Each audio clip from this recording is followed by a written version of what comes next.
সংগ্রহ করা হবে সমস্ত জেলার সমস্ত মাদ্রাসা শিক্ষা প্রতিষ্ঠানের তথ্য।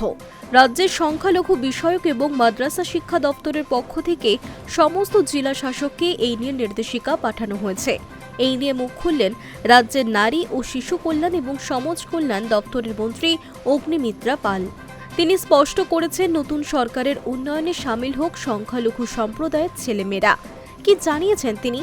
মাদ্রাসাগুলিতে পড়াশুনো কেমন হচ্ছে তা খতিয়ে দেখা দরকার জানিয়ে অগ্নিমিত্রা পাল জানান, বিধানসভায় যখন বিরোধী দলে ছিলাম তখনও বলেছি, মাদ্রাসায় ৫,৭১৩ কোটি টাকার যে অনুদান দেওয়া হচ্ছে তাতে কতজন ছেলে মেয়ে তার সাহায্য পাচ্ছে, কতগুলো ছেলে মেয়ে ডাক্তার, ইঞ্জিনিয়ার, বিজ্ঞানী, আইএফএস, আইআরএস হচ্ছে তা দেখা দরকার।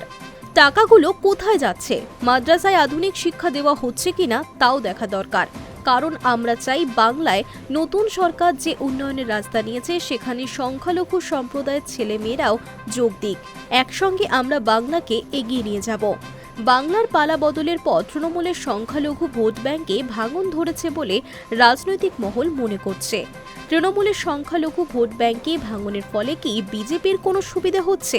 এই প্রশ্নের জবাবে তিনি বলেন, সুবিধে অসুবিধের বিষয় নয়, শুধুমাত্র ভোট ব্যাংক হিসেবে কোনো সম্প্রদায়কে দিনের পর দিন ব্যবহার করা হয়। এটা স্বাভাবিক যে তারা একদিন সরে যাবে। দিনের শেষে একজন হিন্দু মহিলা যা চান, একজন মুসলিম মহিলা, এক শিখ মহিলাও তাই চান। মাথার উপর ছাদ, খাবার, পানীয় জল, চাকরি, শিক্ষা, সেটা গত 15 বছরে মমতা বন্দ্যোপাধ্যায় দেননি। প্রসঙ্গত, জেলা শাসকদের যে নির্দেশিকা পাঠানো হয়েছে সেখানে বলা হয়েছে, অনুমোদিত, নিবন্ধিত, অনিবন্ধিত, সরকারি সাহায্যপ্রাপ্ত, বেসরকারি এবং সম্প্রদায় পরিচালিত সকল প্রকার মাদ্রাসাই এই সমীক্ষার আওতায় থাকবে।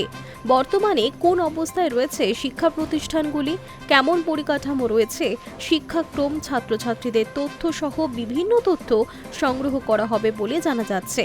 তবে চিঠিতে স্পষ্টভাবে এটাও বলা হয়েছে যে এটা শুধুমাত্র তথ্য সংগ্রহ এবং যাচাইয়ের প্রশাসনিক প্রক্রিয়া। এই নির্দেশের মাধ্যমে কোনো মাদ্রাসা বন্ধ, জোরপূর্বক ব্যবস্থা বা ছাত্রছাত্রী স্থানান্তরের ক্ষেত্রে পদক্ষেপ করা হবে না। Hi news network.